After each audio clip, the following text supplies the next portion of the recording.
እግዚአብሔር አምላኽ ስርዓት ኣብ ስላሴ እኳ ሲ ማዕረዮም ሰለስቲዮም አቦ ወዲ መንፈስ ቅዱስ ኣብ ፊልጵ ምዕራፍ 2 ቁጥር 6 ክርስቶስ ማዕረ አምላኽ ክነሱ ይሉናል ብኩሉ ማእዝናቱ ማዕረ እግዚአብሔር አቦ ኣብ ባህሪ ኣብ ተግባር ወይ ኣብ ግብሪ ክመጽእ ከለግና እግዚአብሔር አቦ ከም ርእሲ እግዚአብሔር ወዲ ንዑ ከም ዝግዛእ ከም ዝእዘዝ መንፈስ ቅዱስ ውን ከምኡ ኢት መጽሐፍ ቅዱስ ዘርየና ሕጂ ኮመንተ ዘይከውን ስጋ ክለብስ አይመጸን ክሳዕ መስቀል ተሰቂሉ ክመውት ክእዘዝ አይመጸን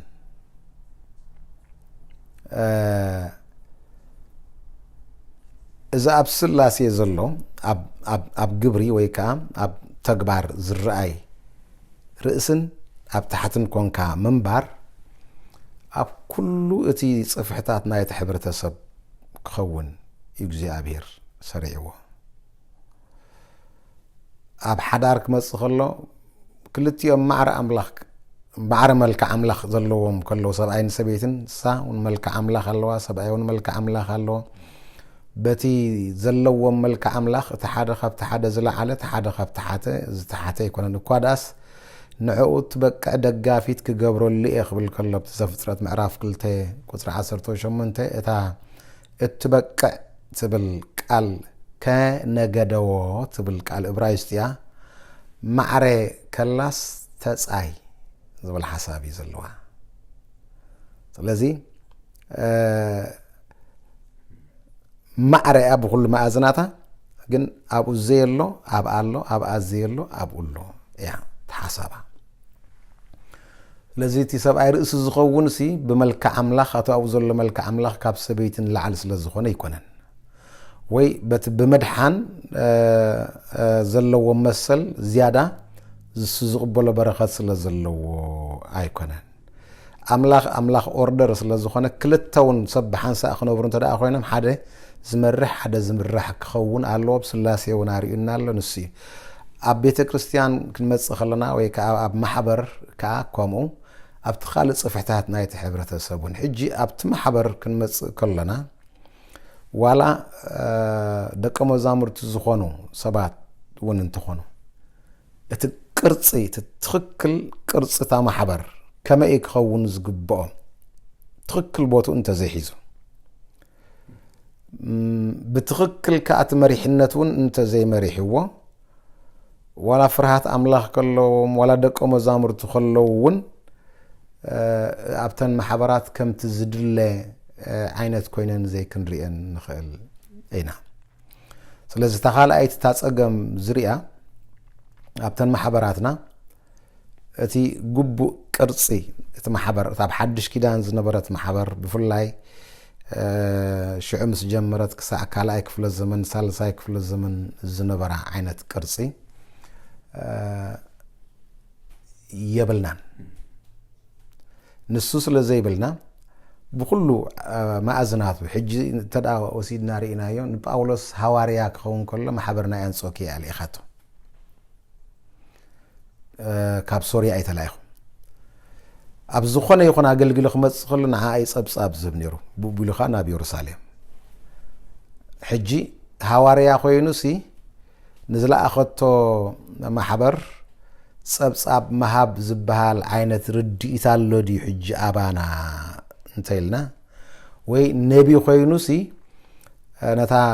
ዝለኣኸቶ ማሕበር ጸብጻብ ንመሃብ ነቲ ዝገበሮ ዘበለ ንምዃኑ ከንታይ እታ ኣገልግለቱ እንተበልና እቲ ቅርጽ ስለ ዘይተረዳእና ዘሎ ሕውስውስ ዝበለ እዩ ዘሎ ኣብ ኢየሩሳሌም ጉባኤ ክግበር ከሎ ኣብቲ ግብረ ሐዋርያት ምዕራፍ 15 ዮሐንስ ኣብኡ ነይሩ እዩ ጴጥሮስ ኣብኡ ኣሎ ጳውሎስ ኣብኡ ኣሎ እቶም ሐዋርያት ኩላቶም ኣብኡ ኣሎ ግን ያዕቆብ ሓው ጎይታና ኢየሱስ ክርስቶስ ነቲ ጉባኤ መሪሕዎ ናይ ማሕበር ኢየሩሳሌም ሽማግለ እዩ ዝነበረ ንሱ ማለት እዩ ሕጂ እዚ እቲ ቅርጺ ካብቲ ዝለዓለ ክሳዕ እቲ ዝተሓተ ብደረጃ ሰበኻ ክንእከብ ከለና እንታይ ክኸውን ዝግብኦ ትክክል ዝተረዳእናዮ ኣይመስልን ካብኡ ዝተላዕለ ወላቶም ንኣምላኽ ብኣምልኾ ክነብሩ ዝደልዩን እቲ ትክክል ቅርጽ ካብ ዘይምርኣይን ካብ ዘይምርዳእን እቲ ቅርጽ ዘትሕዝ ካብ ዘይምህላውን ሕውስውስ ኢልዎም ክኸዱ ይኽእሉ እዮም ስለዚ እታ ካልኣይቲ ዝርያ ንሳ ማሕበር ክርስቶስ ብፍላይ እታ ሰበኻ ማሕበር እንታይ እያ ቅርጻን መዋቕራን ከመይ እዩ መሪሕነታ እንታይ እዩ ኣብቲ ሓድሽ ኪዳን ኤጲስቆጶሳትን ዲያቆናትን እዮም ቶም ዝመርሕዋ ኢልና ኣሎ ዲያቆናት እንታይ እዮም ዝገብሩ ኤጲስቆጶሳት ከንታይ እዮም ዝገብሩ ኩላቶም ቶም ውህበታት ኣገልግሎት ኩላቶም ኣብ ቀዳማይ ጴጥሮስ ምዕራፍ 4 ቁጽሪ 10 11 ኣብ ክልተ ደንበ ሰሪዕዎም ኣሎ እቲ ዝምህር ከም ቃል ኣምላኽ ገይሩ እቲ ዝነግር ከም ቃል ኣምላኽ ገይሩ ይንገር ኢልና እቲ ዘገልግል ከዓ ከምቲ ኣምላኽ ዝሃበ ሓይሉ ገይሩ የገልግል ኢልና እቶም ምግልጋል ኢልዋ ዘሎ እታ ናይ ዲያቆናት ዓይነት ክፍሊ ወይ ጨንፈር ኣገልግሎት እታ ማሕበር እያ ማለት እዩ እቲ ምንጋር ኢልዎም ዘሎ እሳቶም ከዓ ኣብ ትሕቲ ናይቶም ኤጲስቆጶሳት ክኸውን ይኽእል እዩ ብሰበኻ ደረጃ እንተኮይኑ እዚ እቲ ዝነግረና ዘሎ ሕጂ እቶም ውህበታት ኣብታ ማሕበር ዘለዉ ኣየኖት እዮም ኣብ ትሕቲቶም ዲያቆናት ኮይኖም ተሰሪዖም ንዕኦም ተሓተት ኮይኖም ከገልግሉ ዘለዎም ኣየኖት እዮም ከ ኣብ ትሕቲቶም ኤጲስቆጶሳት ኮይኖም ንዓኣቶም ተሓተቱን እናኾኑ በቲ ኣገልግሎት ምንጋር እቲ ቃል ኣምላኽ ከገልግሉ ዘለዎም ንጹር ኣይኮነልናን ኣሎ ሕጂ እዚ ቅርጽ እዚ ንጹር ገርና እንተዚ ኣርኢናዮም ወላቶም ሰባት እውን ናብ ኣገልግሎት ዘሊሎም ቅድሚ ምእታዎም ውህበተይ እንታይ እዩ ኣብዚ ትሕቲ ዲያቆናት ዝስራዕ ዓይነት ክፍሊ ኣገልግሎት እታ ማሕበር ዶ እዩ ወይሲ ኣብቲ ትሕቲቶም ኤጲስቆጶሳት ዝስራዕ ክፍሊ ኣገልግሎት እታ ማሕበር እዩ ውህበተይ ኣበይ እዩ ዝስራዕ ኢሎም ክሓቱ እቲ ቅርጽ ብንጹር ካብ ስለዘይ ነርእዮም ዘለና ኣይነመርሖምን ኣለና ነቲ ሕቶብቲ ውሽጦም ክለዓዓልሲ ኣይነገብርን ኣለና ማለት እዩ ካብዚ ዝተላዕለ ውስውስውስውስውስውስ ዝብል ሕጂ ኤጲስቆጶሳት እንተዘይ ኮይኖም 15 ዓመት 20 ዓመት ኤጲስቆጶሳት ኮይኖም ግን ተደኣ ጸኒሖም ዳሓር ውህበት ካሲ ኣብዚ ናይ ዲያቆን እሞ ናብዚ ምጻእ እንተበልናዮም ክቕበልዎ ክሽገሩ እዮም ማለት እዩ ኣብቲ ናይ ዲያቆናት ኮይኖም ተጸኒሖም እሞ ኣብቲ ናይ ኤጲስቆጶሳት ኮይኖም ወይ ከዓ ኣብቲ ምንጋር ቃል ኣምላኽ ኮይኖም ከገልግሉ ዝግብኦም ተደኣ ኮይኑ እቲ ምንጋር ቃል ኣምላኽ ኩሉ ሰዕ ነዊሕ ግዜ ናይ ጸሎትን ምስቲ ቃል ኣምላኽ ናይ ምጽናዕን ግዜ ይሓትት እዩ ሕጂ ምድላው ስለዘይገበሩ ወላ ውህበት ከለዎም ነዊሕ ዓመታት ኣብኡ ስለዝጸንሑ እቲ ከዓቢሉን በቲ ኣገልግሎቶምን በቲ ዝለዓለ ደረጃ ክገብርዎ ዝግባእ ግዜ ተበዲሉ ይጸንሕ እዩ ስለዚ እቲ ቅርጽ እታ ማሕበር እቲ መዋቕር እታ ማሕበር መሪሕነት እታ ማሕበር እንታይ ምዃኑ ብንጹር ዘይ ምፍላጥ እቲ ካልኣይ ጸገምና ዝርኤ ማለት እዩ እዚ ሕጂ ክዛረብ ከለኹም ጥቕስ ዘየበልክዎ ተንቀሳቐስቲ ኣገልገልቲ ኢልና ንብሎም ኣሎ ቀወምቲ ኣገልገልቲ ኢልና ንብሎም ኣሎ እቶም ተንቀሳቐስቲ ኣገልገልቲ ዝበሃሉ እውን ተንቀሳቐስቲ ክኾኑ ከለዎስ ምስተን ቀወምቲ ማሕበራትን ምስቶም ኤጲስቆጶሳትን ከመይ ክኾኑ ከም ዘለዎም ፍጹም ኣብቲ እንደውን ዘለና እውን ኣይንመስልን ኣብቲ ተሓሳስባና ማለት እዩ ወላ ደቀ መዝሙር ኮይና ብጽድቅን ቅድስናን ምስ እግዚአብሔር ኣምላኽ እናምለኽናዮስ ኣሰራርሓን ሕርዲ ፈይድና ሕሱስ ክብለና ሕጂ በቦታና እምበኣር ንፍለጥ ሓግዘና ሕጂ እቶም ኤጲስቆጶስ ዝበሃሉ በዓል መን እዮም እንታይ ዝኾኑ እዮም ድሓር ድማ እቶም ዲያቆናት ዝበሃሉ ድማ እንታይ እዮም ስርሖም ኣብ ገለ ቤተ ክርስቲያናት እዚ ዘይክህሉ ክእል እሞ ምእንቲ ዝመዓይተ ኣምላኽ ትምህርትና ክጠቅመና እስኪ ተንክፈልና ካብቶም ተንቀሳቐስቲ ንጅምር እቶም ተንቀሳቐስቲ ክንብሎም ንኽእል ካብቶም ኣብ ኤፌሶን ምዕራፍ 4 ቁጽሪ 11-13 ዘለዉ كمونا بقدماي كورنثوس معرف 10 وكلته اب قطر 28 29 ونالو بخفيلهم حواريات نبيات ወንጌላውያን ጓሶት መምሃራን ይዝብለና ካብዚአቶም 3 ወይ 4 ተንቃሳቀስቲዮም ተንቃሳቀስቲ ክንብል ከለና ዕላማ እቲ አገልግሎቶም እቶም ገሊዮም ማሕበራት ኣብ ዘይተተኸልኦ ቦታታት ከይዶም ማሕበራት ንምትካል ወንጌል ኣብ ዘይተሰብኮ ቦታ እናኸዱን ወንጌል ንምስባኽ እዩ እቶም ገሊኦም ነተን ዝተተኽላ ማሕበራት ንምህናጽ ንምሕጋዝ ነቶም ቆምቲ አገልግልቲ እዮም ሕጂ ካብዚአቶም ቶም 4 ሐዋርያት ነቢያት ወንጌላውያን እቶም ገሊኦም መምሃራን ተንቀሳቀስቲ እዮም ቆምቲ ጓሶት እቶም ገሊኦም መምሃራን እዮም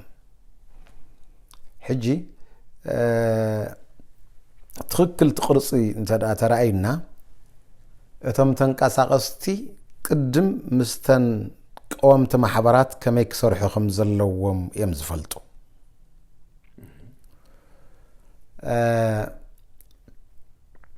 ማሕበር ዘይብሉ አባል ዝኾነላ ማሕበር ዘይብሉ ተንቀሳቃሲ አገልጋሊ ክኸውን ኣብ ሓድሽ ኪዳን ወይ ኣብ ግብረ ሐዋርያት ኣይንርእኒና ስለዚ ኣብታ ማሕበሮም ክምኾኑ ከለው ነቲ ውህበቶም እተለልዮ አምላኽ ዝገልጸላ ድዩ ብፍሪኦም እትሪኦም ድዮም ናይ ምንቅስቃስ አገልግሎት ከም ዘለዎም አለልያ ፈሊጣ የማናይ ኢዳ ሂባ እትልእኮም ብጾሙን ምጸሎትን ትልእኮም ማሕበር አላቶም مسكدو نعمت ديوم نخلت عمت ديوم أبتي قدامك في الزمن تناي مقوع عزياون شجر سلز نبره كما خلاي مبرق كسعن رومي نالباشون كسعن إسبانيا نسبين نقوع عزو سلز نبرو زنوح جزي زوسد سلز نبره أبز كل زمسبصحو في زروتنا يتأجل قلتهم مسودو مسيوم نتنزل أخو محبرات يمصبصب زهبو زنبرو بخلا أزر 4 حتات النتهم نتازل أخذتهم محبري نزي مرأي زخوننا بزحات ولا خنتقص نخل نتخنا بقندو باولوس كنت قصون خلينا محبر أنصوكيا ناي سوريا يعني عون نبار نباسن منفس قدس نتتصوع أخوهم عيف فلي ليس لزبلا لإخاتهم تقدماي حواريا وغعزا اغلغلوتهم ابز حج زله هاجر تركي يما كايدمو بغرهارات 10 وكلتن 10 وسلسن زلا وردا غلاتيا دوباو غلاتيا ام اغلغيلهم محبرات تخيلهم كابا مستملسو املاح زغبرلهم كله ناب انصوكيا خيدم يوم نتازل اخذتهم محبر صبصاب نغيرهم اتخالاي حواريا وغعزوم مسغبرون كسع إفسون يم كيدوم ناب أوروبا ناب غريخ أبيلومون آثيوم بتقلج أفت مليسوم ناب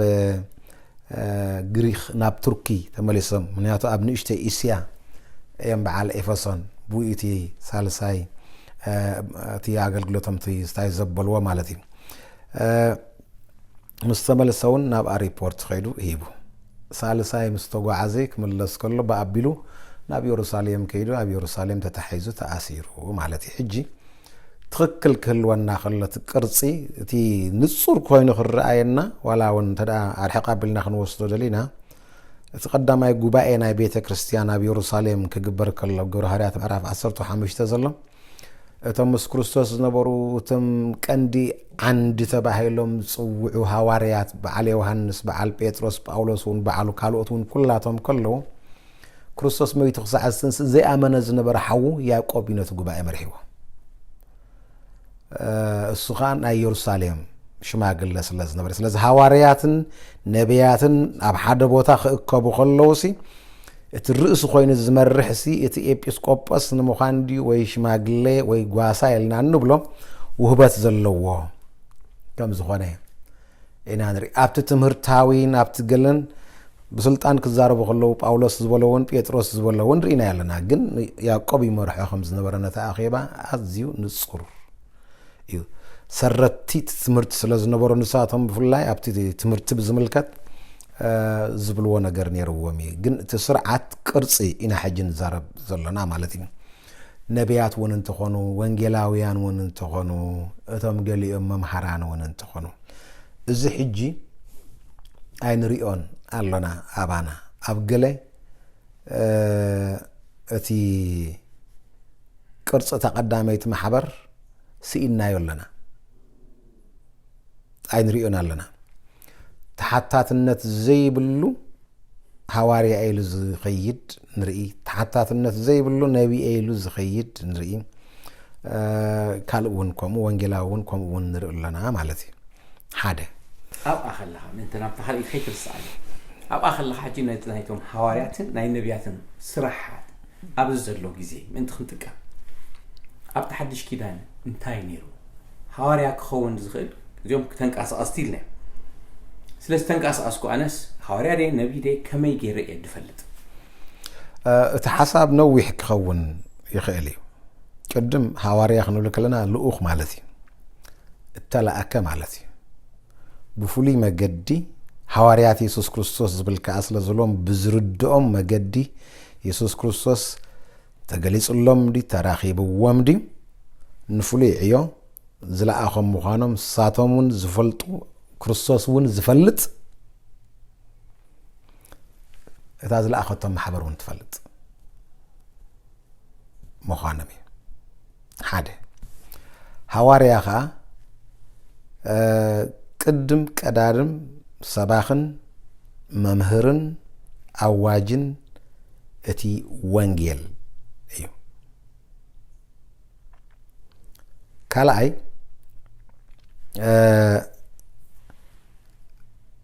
محتم حواريان نتيس نسخاتكم يخو ميلوهم باولوس اب قدما كورنثوس مرات شعات وصر حده تنز تخلوانا محابراتهم ابودو بوتا خيدو حجي نحنا محابرات تخيلنا لنا نبلو زلنا كاف قال نزمص امنتي سو يكونن ناب كورنثوس خيد كلهم باولوس يفصم وانجيل تسبيخو اب زي فلت عدي خمتا قدما بيلنا زبلنا ناب تركي كخدو خلو فصيم وانجيل تسبيخو اب زي فلت عد كواداس ناي كالاي كورنثوس معراف 10 خنريو خلنا اتي سبخان نابل ززاربولو نسيو اب كالو زسرتو كي يندق وي كي يحنص تمكحتي غريو الله ስለዚህ اتتخكلتي حواريان تدا خوينهم ناب حد حزب زتلاخون يا زخونه مالتي نت حزبتي حج حزب خنبل كلنا عليت كنبل نخلينا مالتي ويكا بهير بز حج نبل زلنا رؤس خلق قانقان بحالن لمدن زلو ناوز تلاخو خونو خلو ابتبود بوتا كيدوم يغلغلو بزح زسنيوم نغر الله تمرت يسنيمي تامرات يسنيمي نتهم مصحف قدس قال املاح مخانو زي فلطو غن حيل املاح بغبري ريوم سبات ازسي ايد املاحيا كبلو زغبرو بزح مكرا خمص خلو كابت اب كالاي قرنطوس معراف 10 كلته قصر 10 كلته ناي حواريا ملكي حنتو انت يلوالو تاغستي يلوالو هبو مناوت بالقسي يا ابتعتي كبد سقط خلخاس سفرخ خيلقا كاوم صنح بالحساب يزلا اتزدل فرخ ساعه زمص انت مصسي كاو زي لقون حد خافت ملليوم اي مالتي ابت خلاي قرنطوس معراف 6 معنقف عين هبنينا الى خزارب كله ببزح تاغستي مسبله 27 مغلصات تابزح تاغست زرزيرله او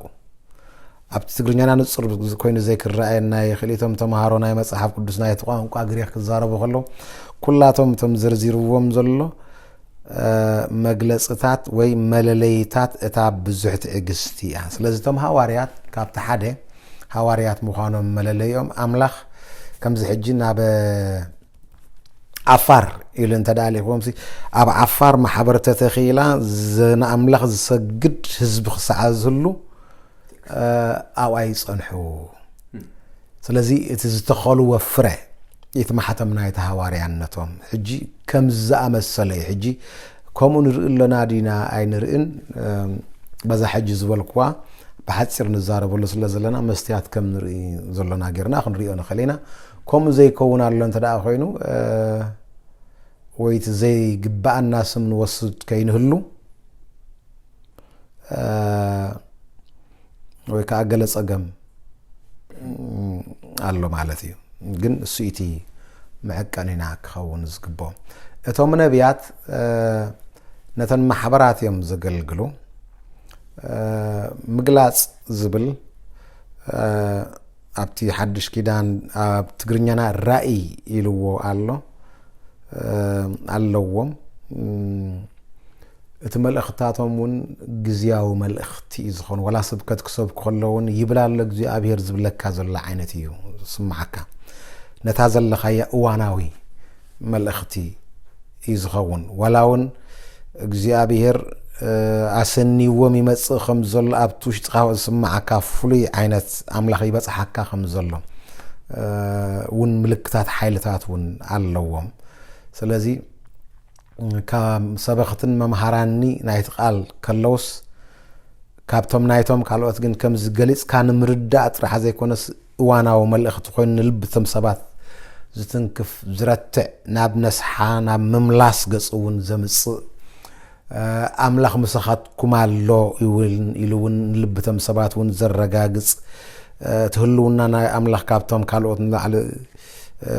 كون حق خوينو ساعة سمعك ناي مقبار عينت ጸጋ ኣለዎም ማለት እዩ ስለዚህ ከምዚ አቶም ዝኣመሰሉ እዮም ቶም ወንጌላውያን ውን ኮሙ ኣብ ማሕበራት ውን ቆምት ኮይኖም ከገልግሉ ብመጠኑ ይኽእሉ እዮም ግን ክመጹ ከለው ነታ ማሕበር ወንጌል ንኽትሰብኽ ውን የላዓል ወይ ኣምቲ መልእኽቶም ምክንያቱ ትልቦም ዘሎ ዝነድድ ቅነይ ከምዚ ዝመሓላለፍ ዘሎ ዓይነት ሓዊ ይዝኸውን كسب كلون سباتين دحني أم لبام يرتعي نتهزب ون وانجيل نخسبخ نخمسكر أبتمنى برو ملؤون يلا علوا يم مالتي سلازي أبزي أون كم يجبروا أبتون كم تيجبروا أبتون كم يجبروا أبتون كم يجبروا مالتي سلازي زي أتم تنكاسا قستيهم بزخونة يكون مجدجن تنكاسا قسو خينو محبر زي بلو أبالنا يحنت محبر زي كونه أب حدش كدان أينرئن هنا يومنا إلى هبة محبر زي لا أخذته تنقص قاسي أينرئن هنا بزعبات الزجبرون هاي مورال ديو تي منفسا ونجر ديو تتعنات مرتو ديو تحتات النت زي بلو بزمسولت راح نقدميت زخيد أينرئن هنا سلازي أملاخ يوتزلكم أملاخ كم زلأخم ساعة منفلت يوم نتام حبرك أملاخ كل ساعة كل أخ كله أيجاجوني نتزل أخ زلن نتام حبرون أيجاج ومني المحبر أنصوكيا لا تتصوع خوهم عيوف لي كم زبلهم لك ساعة تعمل